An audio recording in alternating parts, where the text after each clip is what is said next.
আসসালামু আলাইকুম। আজ ১৬ মার্চ ২০২৫ রোববার। শুরু করছি চেঞ্জ টিভি প্রতিদিনের গল্প অনুষ্ঠান।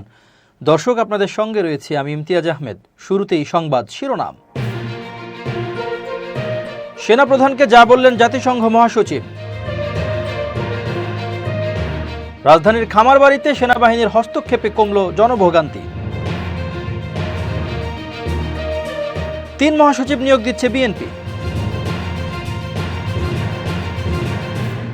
এবার বিস্তারিত। বাংলাদেশ সফরে এসে টানা ২ দিন কর্মব্যস্ততার সময় পার করেছেন জাতিসংঘ মহাসচিব অ্যান্তনিও গুতেরেস। শনিবার বিকেলে সফরের বিষয়বস্তু সাংবাদিকদের কাছে তুলে ধরতে গিয়ে এদেশের গণতন্ত্র, সংস্কার ও রোহিঙ্গা সংকট নিয়ে নিজের অবস্থান স্পষ্ট করেন। সংবাদ সম্মেলনে গুতেরেস বলেন, নতুন বাংলাদেশের সংস্কারের যে উদ্যোগ নিয়েছে অন্তর্বর্তী সরকার, সেখানে প্রধান সহযোগী হিসেবে ভূমিকা রাখতে প্রস্তুত আছে জাতিসংঘ। সফরে জাতিসংঘ মহাসচিবের অন্যতম একটি উদ্দেশ্য ছিল রোহিঙ্গাদের প্রতি তার সমর্থন ও সহমর্মিতা জানানো। তাই সফরের শেষ সংবাদ সম্মেলনে গুতেরেস রোহিঙ্গা ইস্যুতে বিভিন্ন প্রশ্নের খোলামেলা জবাবও দিয়েছেন। তিনি বলেছেন, মিয়ানমারের পরিস্থিতি স্বাভাবিক হলে বাংলাদেশ থেকে মানবিক সহায়তা চ্যানেল চালু করা গুরুত্বপূর্ণ বিষয় হতে পারে। যৌথ সংবাদ সম্মেলনে সাংবাদিকদের বিভিন্ন প্রশ্নের জবাব দেন অন্তর্বর্তীকালীন সরকারের পররাষ্ট্র উপদেষ্টা মোহাম্মদ তৌহিদ হোসেন। তিনি বলেছেন, এটি বাংলাদেশ ও জাতিসংঘ উভয়ের জন্য একটি ঐতিহাসিক ও গুরুত্বপূর্ণ মুহূর্ত। জাতিসংঘ মহাসচিবের এই সফর বাংলাদেশের সংস্কার প্রক্রিয়া ও গণতান্ত্রিক রূপান্তরকে সফল করতে সাহায্য করবে।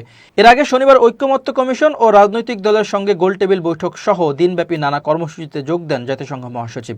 গোলটেবিল বৈঠকে সংস্কার ও নির্বাচনী ইস্যু গুরুত্ব পায়। বৈঠক শেষে বিএনপির মহাসচিব মির্জা ফখরুল ইসলাম আলমগীর বলেছেন, সংস্কার অবশ্যই করতে হবে, কিন্তু তা দ্রুত শেষ করে নির্বাচন দেওয়ার বিষয়ে বলেছি আমরা।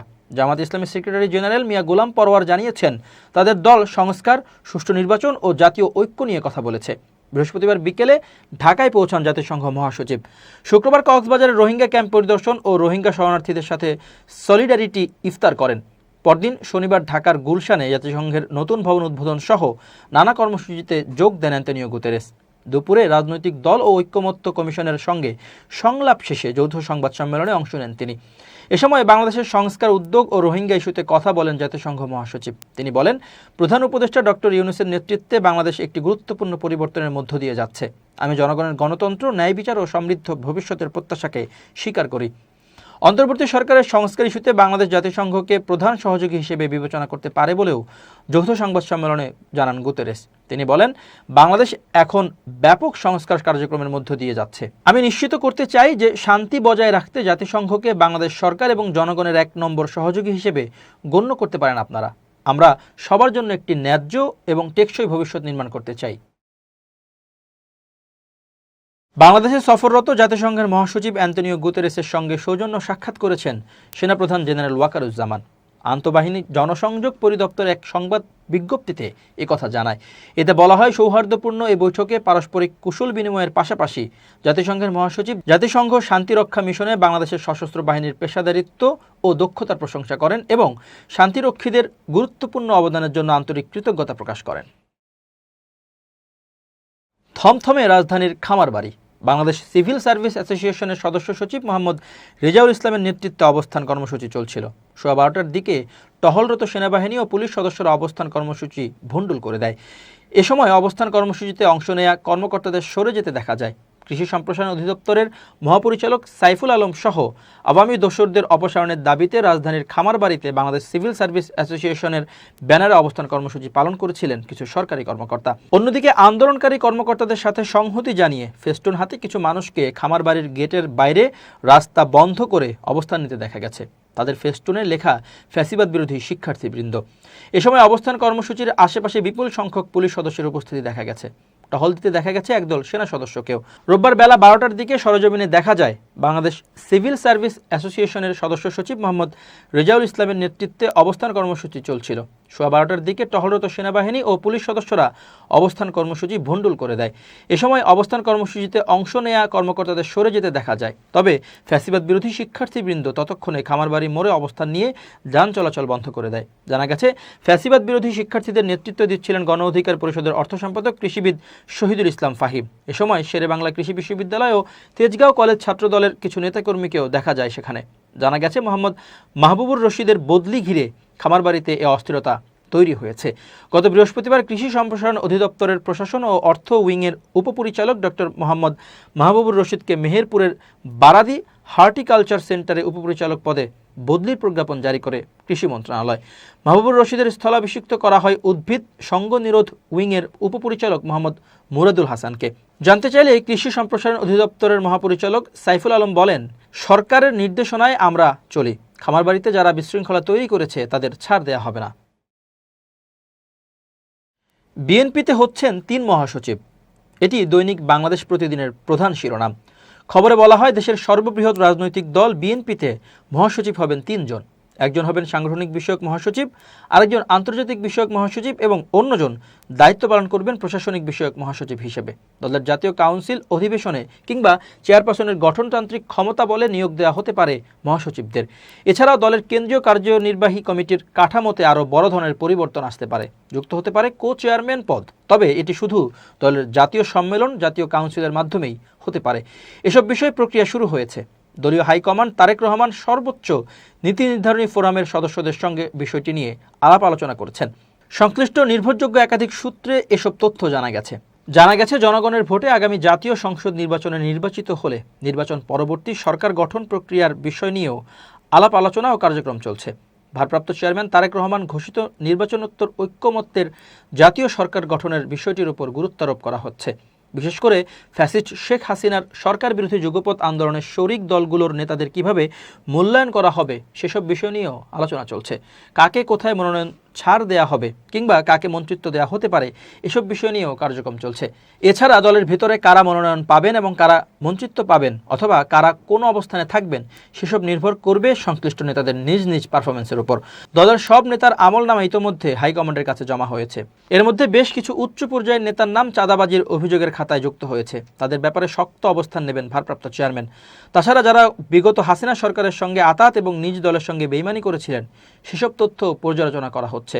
এ ধরনের নেতারা কোনো অবস্থাতেই এবার মনোনয়ন পাবেন না। পতিত আওয়ামী লীগ সরকারের মন্ত্রী, প্রতিমন্ত্রী খালিদ পলক বা আরাফাতের মতো চাটুকার প্রকৃতির লোকদের মন্ত্রী বানানোর দূরের কথা, এমপি পদে মনোনয়ন দেবে না বিএনপি। এ ব্যাপারে ভারপ্রাপ্ত চেয়ারম্যানের অবস্থান অত্যন্ত কঠোর। ফলে আগামী সংসদ নির্বাচনের বিএনপির মনোনয়নের নতুন মুখের সম্ভাবনা বেশি রয়েছে। আওয়ামী লীগের সাবেক এমপি ও শেখ হাসিনার স্বাস্থ্য উপদেষ্টা অধ্যাপক ডাক্তার প্রাণগোপাল দত্তের মেয়ে ডাক্তার অনিন্দিতা দত্তকে আটক করতে রাজধানীর শাহবাগে বাংলাদেশ মেডিকেল বিশ্ববিদ্যালয়ের ক্যান্সার ভবন অবরোধ করেছেন একদল ছাত্র জনতা। রোববার সকালে বাংলাদেশ মেডিকেল বিশ্ববিদ্যালয়ে চিকিৎসা নিতে আসলে তাকে অবরুদ্ধ করে শাহবাগ থানা ছাত্রদলের কয়েকজন নেতা। পরে তাদের সঙ্গে এসে যোগ দেয় স্থানীয় ছাত্র জনতা। জানা গেছে, কুমিল্লায় ছাত্র জনতার আন্দোলন দমাতে অনিন্দিতা দত্ত অগ্রণী ভূমিকা রেখেছিলেন। এমনকি তার বিরুদ্ধে একটি মামলাও রয়েছে। শাহবাগ থানা ছাত্রদল নেতা রুবেল আহমদ বলেন, আমরা ভোর 7টার দিকে তথ্য পেয়েছি যে প্রাণগোপালের মেয়ে অফিসে এসেছে। তার বিরুদ্ধে 5 আগস্টের আগে ছাত্র জনতার উপর হামলার ঘটনায় মামলা আছে। মামলার বাদীর তথ্যের ভিত্তিতে আমরা এখানে এসেছি এবং তাকে আটক করেছি। তিনি আরও বলেন, আমরা তাকে আটক করে রুমেই রেখেছি। শাহবাগ থানা পুলিশকে জানিয়েছি, তারা এসে বাকি যা ব্যবস্থা নেবেন। টোরের বড়াই গ্রামের নগর ইউনিয়নের টিসিবির পণ্য ভাগাভাগি নিয়ে দ্বন্দ্বে বিএনপির দুই পক্ষের দফায় দফায় সংঘর্ষে কমপক্ষে 10 জন আহত হয়েছেন। এ সময় ওয়ার্ড বিএনপির কার্যালয় ভাঙচুর করা হয়। শনিবার সন্ধ্যায় উপজেলার নগর ইউনিয়নের ধানাইদহ বাজারে এ ঘটনা ঘটে। আহতদের উদ্ধার করে স্থানীয় হাসপাতালে ভর্তি করা হয়েছে। জানা যায়, শনিবার বিকেলে নগর ইউনিয়ন পরিষদের টিসিবির পণ্য বিতরণের কার্যক্রম চলছিল। এ সময় 8 নং ওয়ার্ড বিএনপির সাবেক সাধারণ সম্পাদক আসাদ সরকারের নেতৃত্বে তার অনুসারীরা টিসিবির অবিকৃত পণ্যগুলো ভাগাভাগি করে নেন। বিষয়টি জানাজানি হলে ইউনিয়ন বিএনপির সাবেক সাংগঠনিক সম্পাদক মিল্টন হোসেন ও সাবেক ইউপি সদস্য আবুল হোসেন পরিষদে গিয়ে প্রতিবাদ জানান এবং অবিকৃত পণ্যের কিছু অংশ দাবি করেন। এ সময় উভয় পক্ষই বাগবিতণ্ডায় জড়ালে সংঘর্ষ শুরু হয়।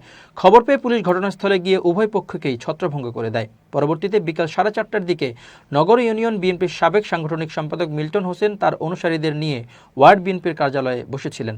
এ সময় আসাদ সরকারের অনুসারীরা হামলা চালায় বলে অভিযোগ করেন তিনি। এ সময় 10 জন আহত হন এবং বিএনপির কার্যালয় ভাঙচুর করা হয়।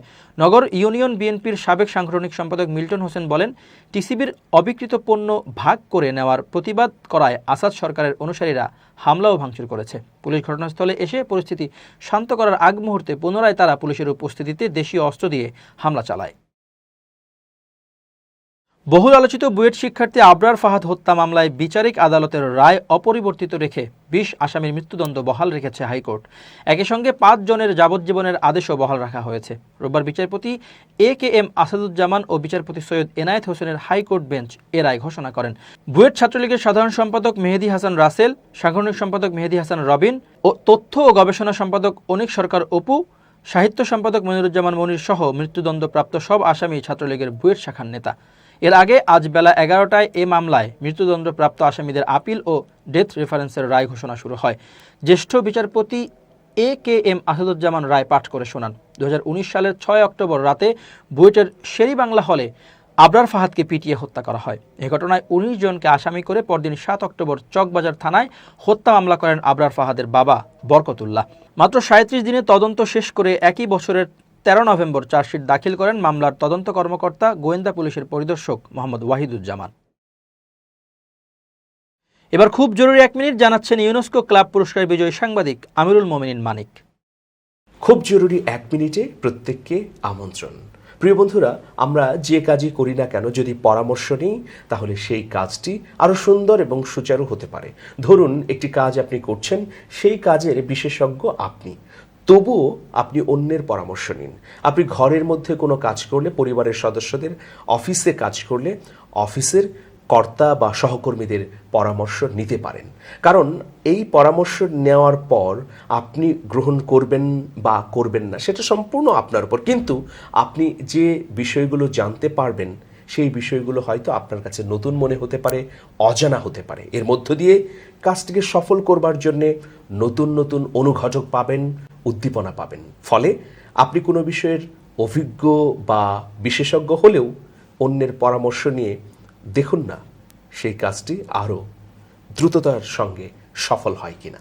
ভালো থাকবেন, শুভেচ্ছা নিরন্তর। এবার দেশের বাইরের খবর।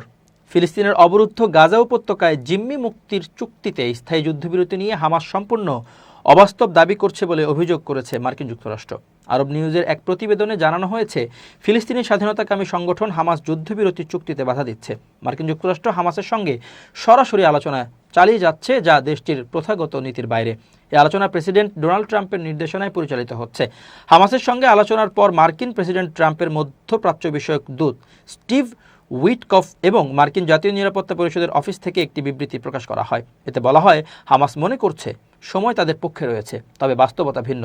বিবৃতিতে আরও বলা হয়, প্রেসিডেন্ট ট্রাম্প ইতোমধ্যে প্রতিশ্রুতি দিয়েছেন জিম্মিদের মুক্ত না করলে হামাসকে চড়া মূল্য দিতে হবে। হামাস সময়সীমা সম্পর্কে ভালোভাবেই জানে।